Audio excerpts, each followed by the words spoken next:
La semana pasada estuvimos terminando nuestra serie de mensajes Convicciones para una vida abundante. Y fue un tiempo muy especial, sin duda. Muchos nos escribieron después del mensaje, haciéndonos saber que fueron consolados, que fueron animados, que fueron motivados por el Señor.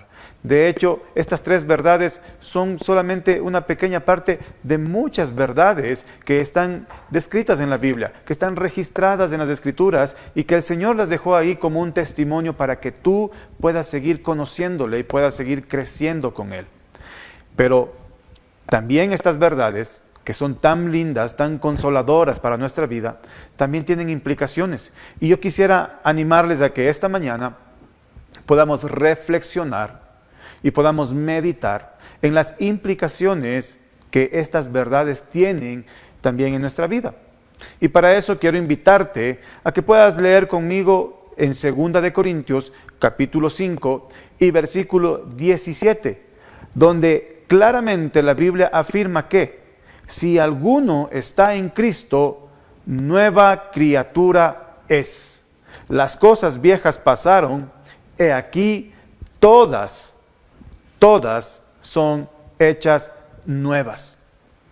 Qué bueno que podemos ahora saber que Dios nos ama y que la mayor muestra de su amor para nosotros fue que Cristo murió en la cruz para pagar el precio de nuestros pecados. Dios nos ama, es verdad. Dios es bueno, así es. En todas circunstancias el Señor está con nosotros. Dios es bueno. Y también aprendimos que Dios es nuestro Padre. Preciosa palabra, eso creo que fue lo que más nos consoló a todos. Pero queridos hermanos, estas verdades, si en nosotros se han vuelto convicciones, deben llevarnos a entender esto. Que el amor que Dios a través del amor que Dios nos dio, fuimos reconciliados con Cristo para tener una nueva vida. Si tú realmente has conocido al Señor, si yo realmente he tenido una experiencia verdadera con el Señor, entonces significa que debo tener una nueva vida, que soy una nueva criatura y que las cosas viejas pasaron. Y esta mañana quiero animarte a que reflexionemos, como te dije, en 2 implicaciones que la nueva vida en Cristo tiene. Si es que estas verdades son convicciones en ti, hay 2 implicaciones que son muy claras y muy evidentes en la vida del creyente, en la vida de aquellas personas que han tenido fe, que han podido creer que realmente Dios les ama, que Dios es bueno y que Dios es su Padre.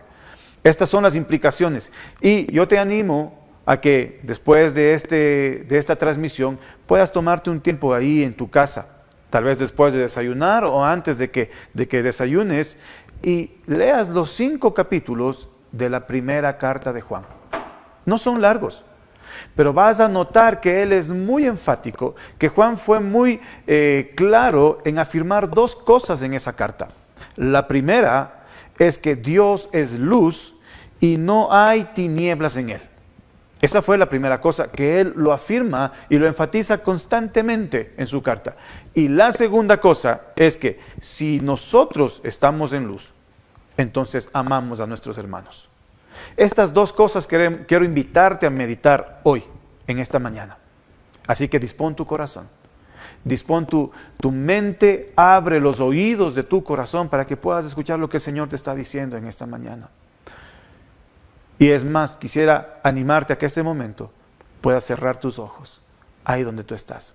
Inclina por un momento tu rostro y haz esta oración conmigo. Señor, queremos en esta mañana ser sensibles a la voz de tu palabra, a la enseñanza de tu palabra. Y te rogamos, Señor, que tu Santo Espíritu nos dirija en este tiempo. Oro, Señor, para que a pesar de la distancia, en cualquier lugar donde las personas estén mirando este video, sean guiadas, tocadas y ministradas por tu Santo Espíritu. Señor, que tú nos enseñes en esta mañana. Lo pedimos en el nombre de Jesús. Amén. Amén. Muy bien. Entonces, vamos a reflexionar en este primer punto. Dios es luz y no hay tinieblas en él.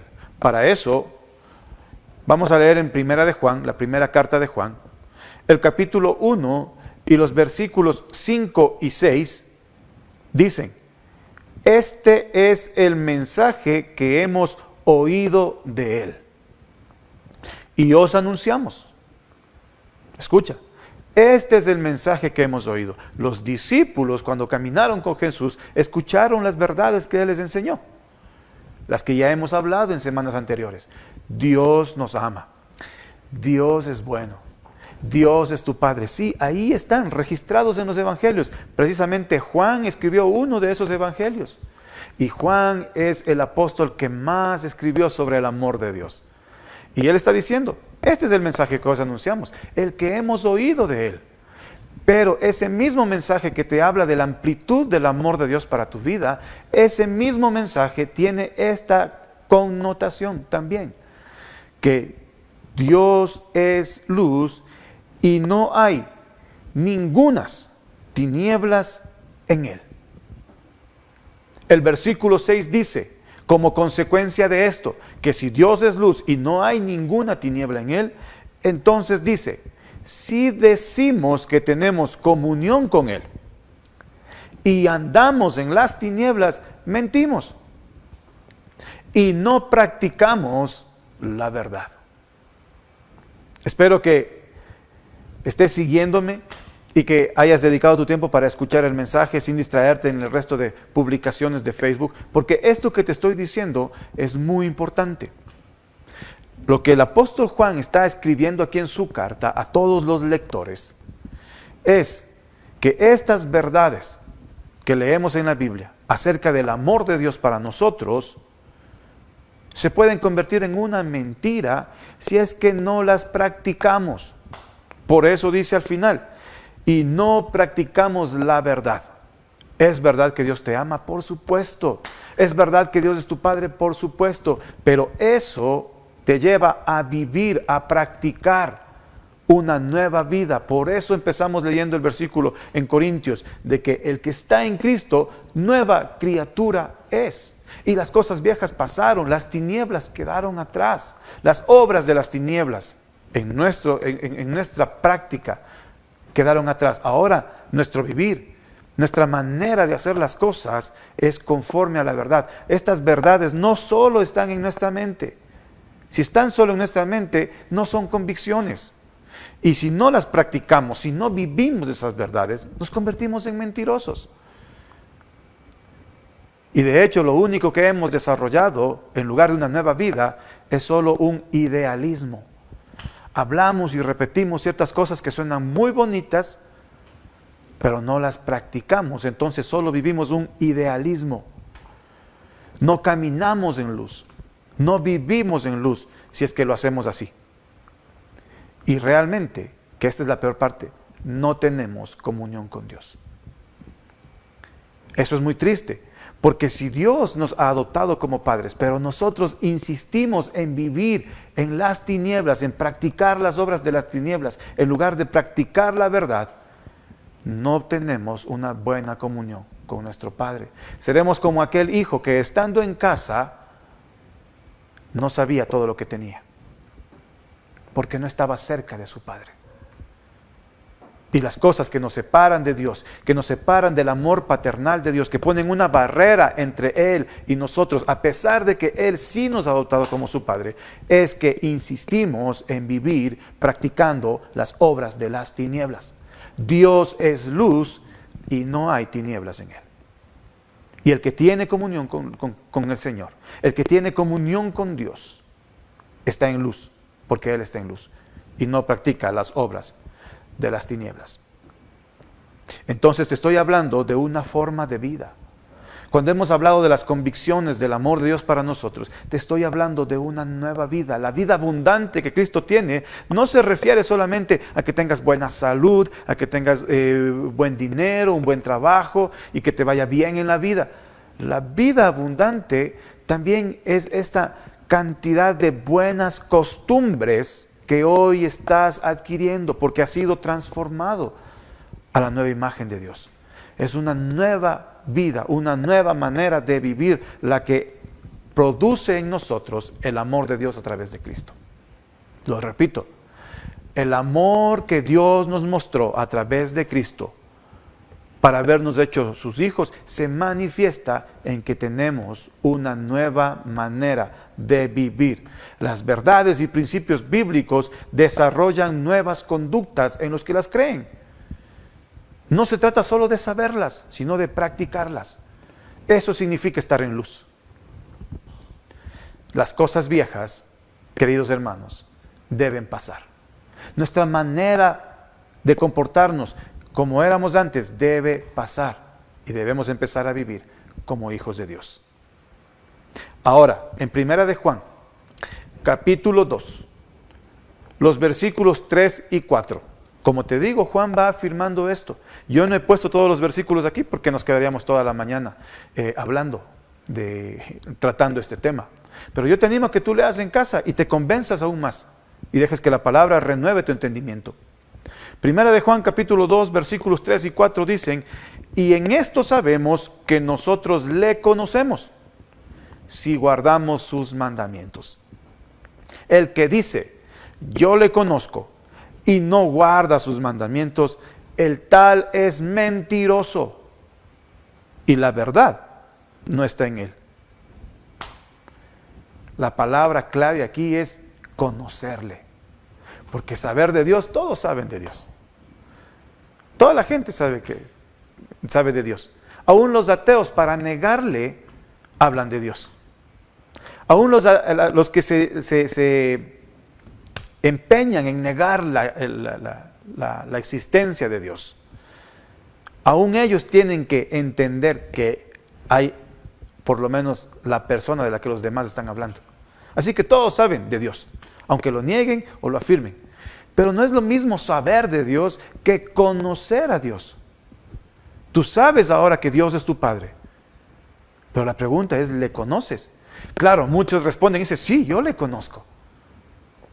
Pero a la luz de la palabra de Dios, dice que nosotros demostramos que conocemos a Dios en que guardamos sus mandamientos.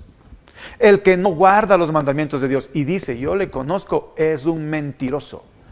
Y la verdad no está en él. Estas verdades tan preciosas, Dios es bueno, Dios me ama, Dios es mi Padre, y muchas verdades más que están ahí en la Biblia, que hablan acerca de nuestra identidad y que hablan acerca del propósito de Dios para nosotros. Esas verdades no están en ti si no guardas sus mandamientos. ¿Entiendes lo que estoy diciéndote? Yo quiero que reflexiones en lo que implica el vivir estas verdades, el tener estas convicciones. Tu manera de vivir debe estar delineada a la palabra de Dios. Debe estar delimitada por los mandamientos, los principios, los estatutos que están en la palabra de Dios. Por eso dice la Biblia, lámpara es a mis pies tu palabra. Es decir, los principios, las verdades, los mandamientos, las instrucciones, la dirección que se nos da a través de la palabra de Dios son las que guían nuestro caminar. Son las que están ahí determinando cómo tomamos decisiones, qué lugares visitamos, qué es lo que vemos, de qué manera hablamos, cómo nos comportamos. Todo eso está determinado por la palabra de Dios. Cómo planeas tu futuro, cómo te desenvuelves en tu trabajo, cómo te relacionas con las demás personas, está determinado por la palabra de Dios. Y cuando eso es una verdad en ti, cuando la palabra en realidad es una lumbrera a tu camino que guía la forma en que tú haces, ahí puedes decir, yo conozco a Dios. El que dice que conoce a Dios y no vive conforme a la palabra de Dios es un mentiroso. Ahora, Primera de Juan, capítulo 2 y versículo 5 nos va a ampliar un poco más esto. Podemos leer ahí que dice, pero el que guarda su palabra,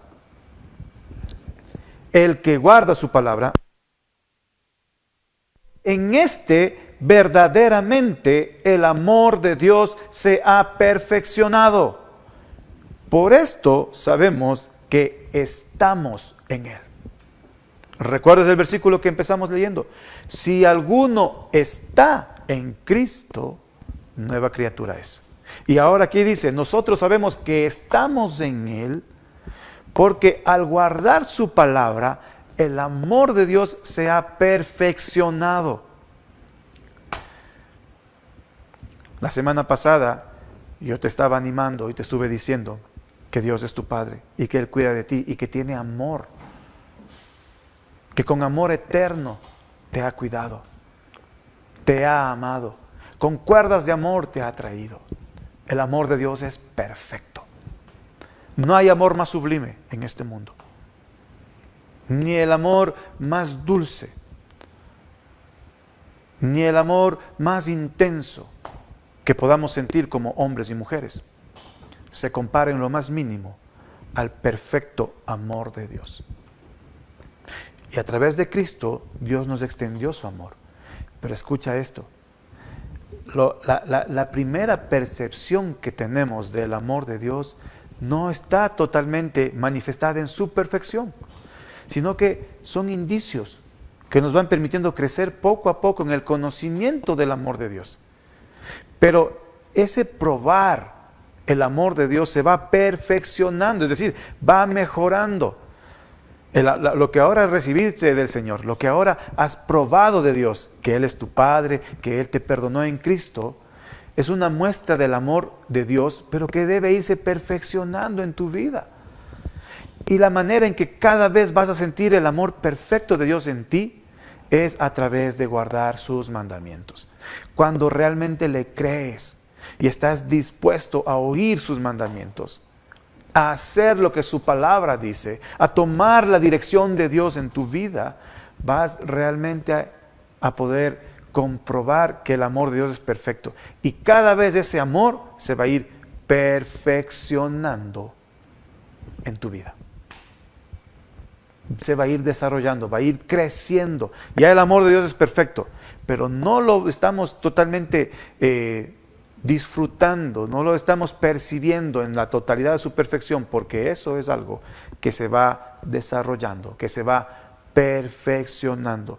Pero el que guarda su palabra, en este dice verdaderamente el amor de Dios se ha perfeccionado. No basta solo con que sepas las verdades de la palabra de Dios, sino que las vivas. Y entonces el amor de Dios se va a perfeccionar en ti. Qué lindo, ¿verdad?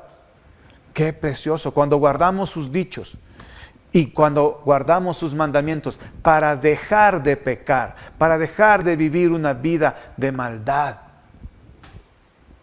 para que las cosas viejas pasen y empezar a vivir en su perfecta voluntad para nosotros, el amor de Dios se va a perfeccionar. Por eso el Salmo 119 y versículo 11, ahí el salmista escribió y dijo: en mi corazón he guardado tus dichos para no pecar contra ti. En mi corazón. El amor de Dios se ha perfeccionado en los que guardan el mandamiento, en los que guardan los dichos del Señor. Por eso David decía: cuánto amo tu ley, Señor. Amo tu palabra. Cuán dulce es a mi paladar tu palabra, más que la miel en mi boca sedienta.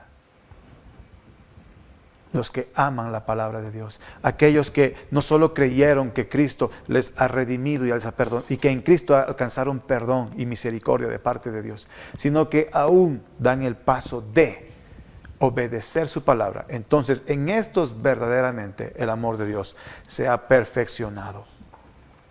En Primera de Pedro, capítulo 2, versículo 9, se nos dice que nosotros somos linaje escogido, real sacerdocio. Esto es a los que han creído y han tenido fe en Cristo. Nación santa, pueblo adquirido por Dios. ¿Pero para qué? Tiene un propósito, tiene una razón. Para que anunciéis las virtudes de aquel que te llamó de las tinieblas a su luz admirable. Dios es luz, no hay tinieblas en Él. Cuando nosotros no conocíamos al Señor, estábamos en tinieblas, pero hemos sido traídos de las tinieblas a la luz admirable de Dios, con un propósito, que anunciemos las virtudes de Dios.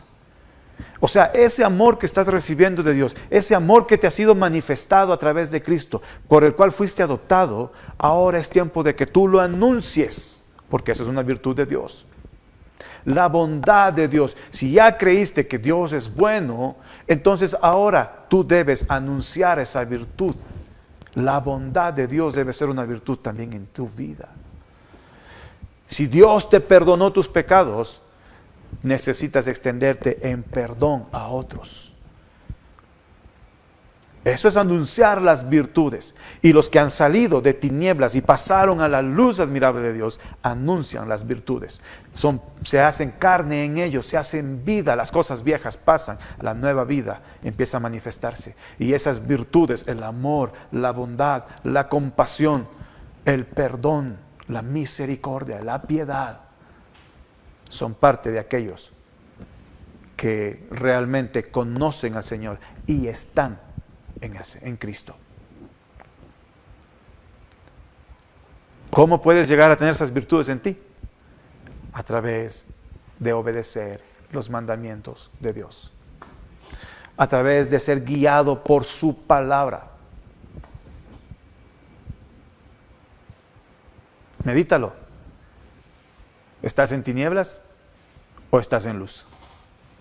Dios está en luz. Si alguno está con Él, no puede estar en tinieblas. Medítalo. Porque esta es la primera implicación que tiene el decir, yo he creído en Cristo y creo que Él me ama, creo que Él es bueno y creo que es mi Padre. La primera implicación es que Dios está en luz y por tanto nosotros debemos caminar en luz. Muy bien.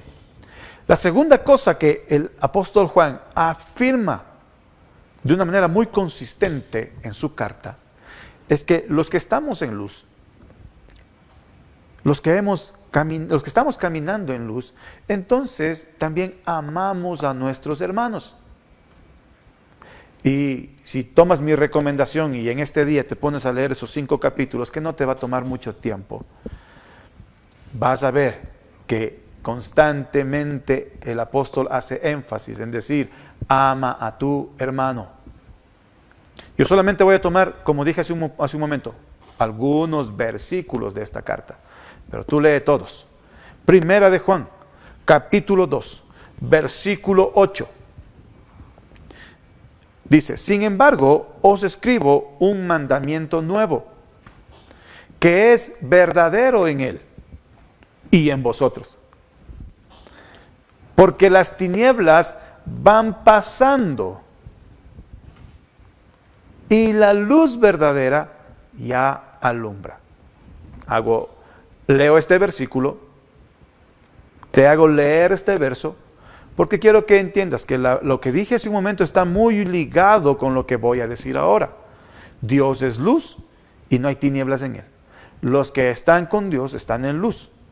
Y ahora dice el versículo 8, os escribo un mandamiento nuevo, que es verdadero. ¿Por qué? ¿Por qué él escribió este mandamiento? Porque las tinieblas van pasando. La vieja vida se va quedando. La nueva vida en Cristo se está desarrollando. La nueva criatura está empezando a crecer. El amor de Dios se está perfeccionando en la nueva criatura.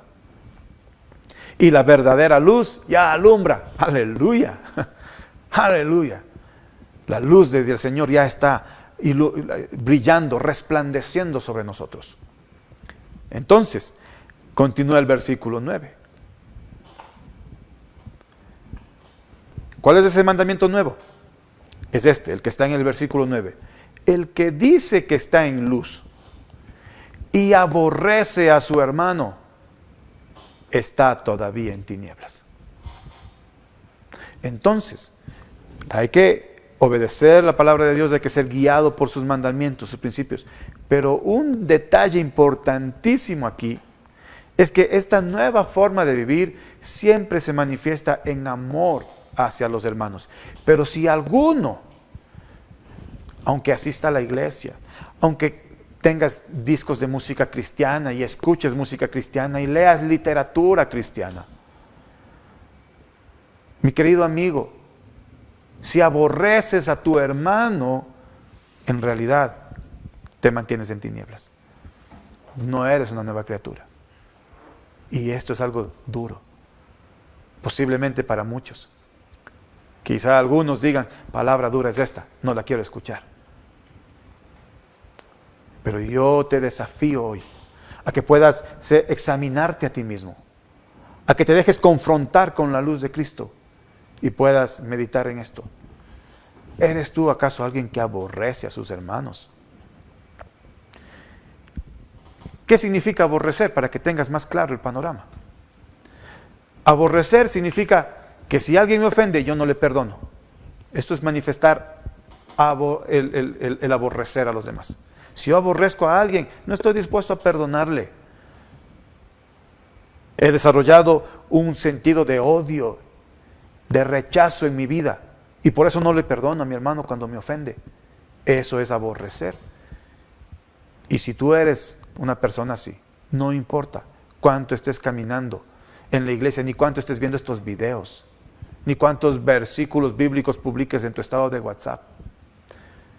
Si aborreces a tu hermano, la luz no está en ti. Aborrecer significa guardar rencor. Aborrecer significa despreciar al hermano. Y esto es muy triste, pero la iglesia hoy en día tiene a unos hermanos en muy alta estima, pero a otros los menosprecia. Siempre está haciendo comparación entre unos y otros. Mi cantante preferido, el otro pues no me gusta mucho. Mi predicador preferido, el líder que sí me gusta, el que no me gusta. Eso es aborrecer a los hermanos. Así no debe ser. El que aborrece a sus hermanos no se conduele de su situación, de su condición. Y ya vamos a ver más adelante eso. No es movido a misericordia por sus hermanos. No tiene piedad de ellos. Los ve en dificultad, pero no siente piedad. Eso es ser un impío. El que aborrece a sus hermanos siempre los está juzgando y criticando con dureza, con severidad, poniendo largos juicios sobre sus hermanos. Por eso el capítulo 2 de la carta de Juan, primera carta de Juan, el capítulo 2, versículos 10 y 11 dice: el que ama a su hermano permanece en la luz y en él no hay tropiezo.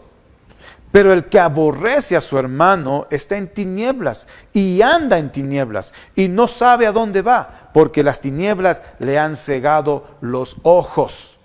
Esta actitud de aborrecer, de despreciar, de menospreciar a los hermanos, de no tener compasión de ellos, ese aborrecimiento te hace tropezar. Yo quiero que te imagines por un momento a alguien que está tropezando. Empieza tambaleándose hasta que finalmente cae. Y así es la vida de algunos cristianos. La nueva vida en Cristo no se está manifestando, sino que andan titubeando, no saben ni a dónde van. Ni siquiera entienden el propósito de su vida. ¿Para qué voy a la iglesia? Y después de un tiempo ellos mismos se lo preguntan. Después de estar 3, 4 años ahí congregándose, siendo parte de alguna congregación, dicen, no entiendo para qué voy los domingos a la iglesia. No siento nada, las canciones no me mueven, la palabra no me toca. Parece que el predicador cuando está hablando me está mandando indirectas. Hermano, cuando llegaste a ese punto estás tropezando.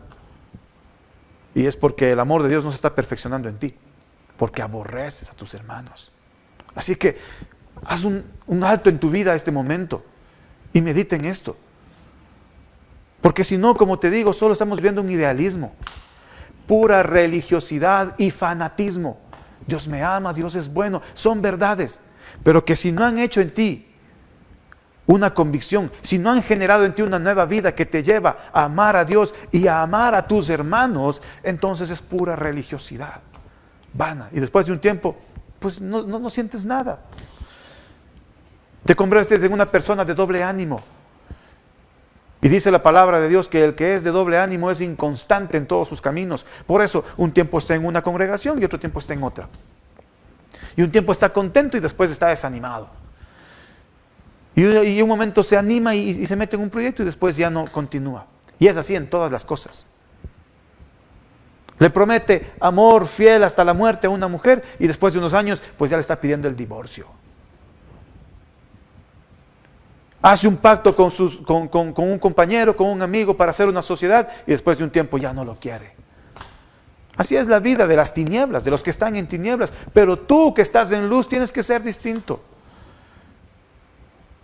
No puedes ser de doble ánimo, inconstante en tu camino.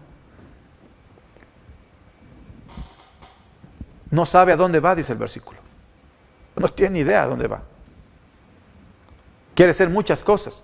Quiere ser el cantante, quiere ser el predicador, quiere ser el líder, quiere ser evangelista. De repente quiere ser profeta. Y no sabe a dónde va. Claro, ¿cómo vas a saber si está ciego? Está en tinieblas. Que eso es lo más triste. Porque al final el versículo dice, porque las tinieblas le han cegado los ojos. No tiene discernimiento claro de lo que está haciendo. Eso me recuerda a lo que Jesús dijo en Mateo capítulo 7, versículos 3 y 5. ¿Por qué miras la paja que está en el ojo de tu hermano y no echas de ver la viga que tienes en tu propio ojo? ¿O cómo dirás a tu hermano, déjame sacar la paja de tu ojo y he aquí la viga en el tuyo? Hipócrita. Saca primero la viga de tu propio ojo y entonces verás bien para sacar la paja del ojo de tu hermano. Qué triste, cuánta gente que tiene aspiraciones de ser esto o aquello en la iglesia, de servir a Dios de esta u otra manera, pero aborrecen a sus hermanos, los juzgan duramente, quieren ser guías espirituales de ellos, exhortarles, animarles, enseñarles, pero están ciegos porque tienen una viga en su propio ojo. Eso es una ceguera. Y me da mucha pena decirlo, pero esta es la condición de muchos cristianos hoy, de muchos creyentes. Son de los hijos que están en casa, pero que no disfrutan el amor del Padre, porque las tinieblas les han cegado. La maldad en su corazón es la viga que ciega sus ojos. Primera de Juan capítulo 3, versículo 14 dice, nosotros sabemos que hemos pasado de muerte a vida. En otras palabras, nosotros podemos comprobar que hemos pasado de muerte a vida en que amamos a los hermanos. Querido amigo, ¿quieres comprobarlo? ¿Quieres saber si realmente estás viviendo la nueva vida en Cristo? Si realmente tienes la vida abundante que Dios prometió para ti. Entonces medita en esto.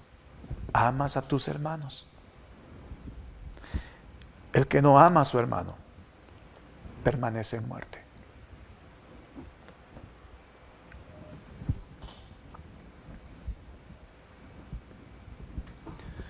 Primera de Juan capítulo 3, versículos 16 y 17. En esto hemos conocido el amor, en que Él puso su vida por nosotros. Convicción número 1, ¿recuerdas? Dios me ama.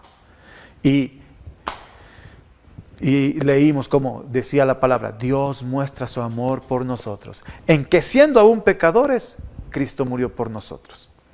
Nosotros hemos conocido el amor de Dios en que Él nos amó de esa manera. Si eso es verdad, dice el versículo, también nosotros debemos poner nuestras vidas por los hermanos.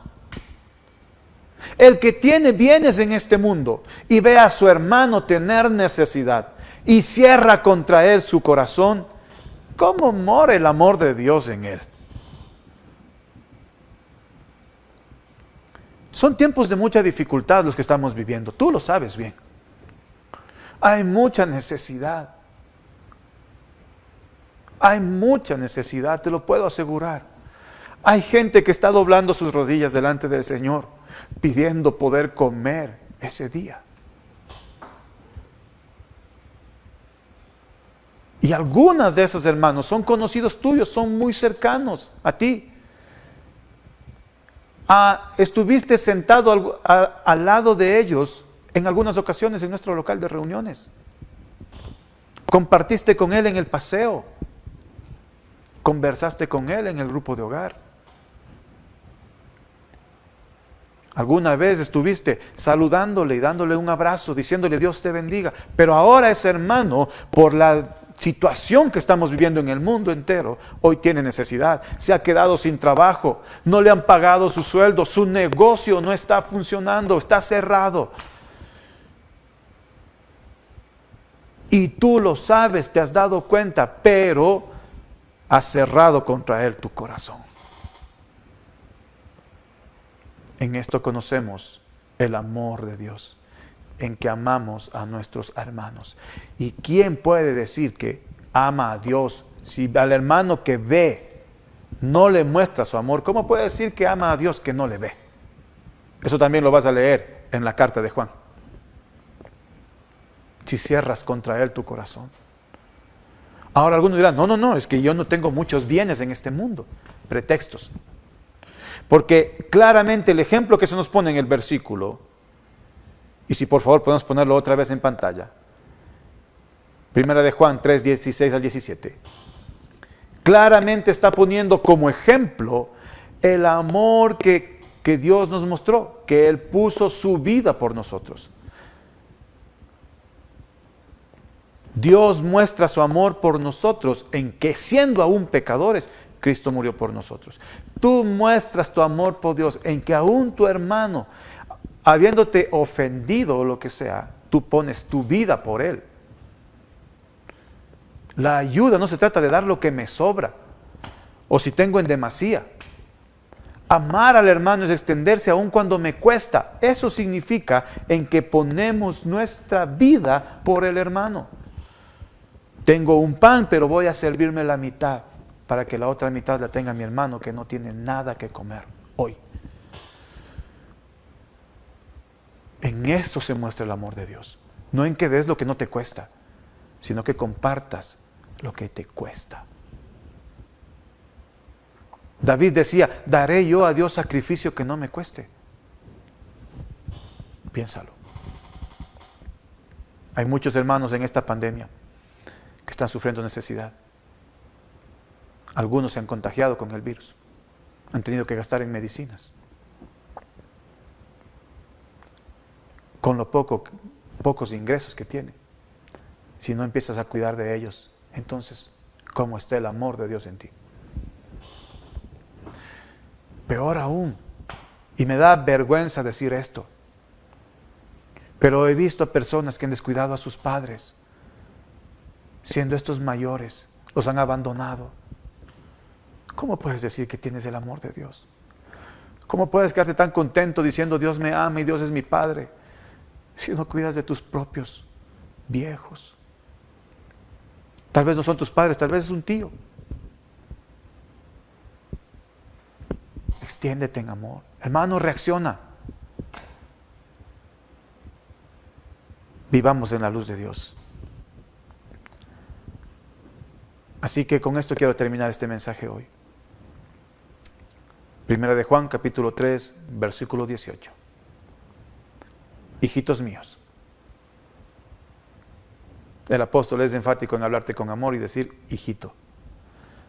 No amemos de palabra ni de lengua, sino de hecho y en verdad. No digas yo amo a Dios y amo a mis hermanos. Hazlo, demuéstralo, practícalo. ¿Amas a Dios? Practica sus mandamientos. ¿Amas a tus hermanos? Ayúdales y extiéndete en amor a ellos. Que el Señor te guarde, te bendiga. Quiero terminar recordándoles que estos mensajes los vas a poder ver en nuestro canal de YouTube desde el día miércoles. Ya hemos subido varios de los mensajes que que hemos estado compartiendo a través del Facebook en estas semanas. Que Dios les bendiga, querida familia. Un abrazo muy fuerte para todos ustedes. Con mucho amor nos hemos extendido con este mensaje. Espero que lo hayas recibido así y que el Espíritu de Dios haya ministrado tu vida esta mañana. Bendiciones. Nos vemos pronto.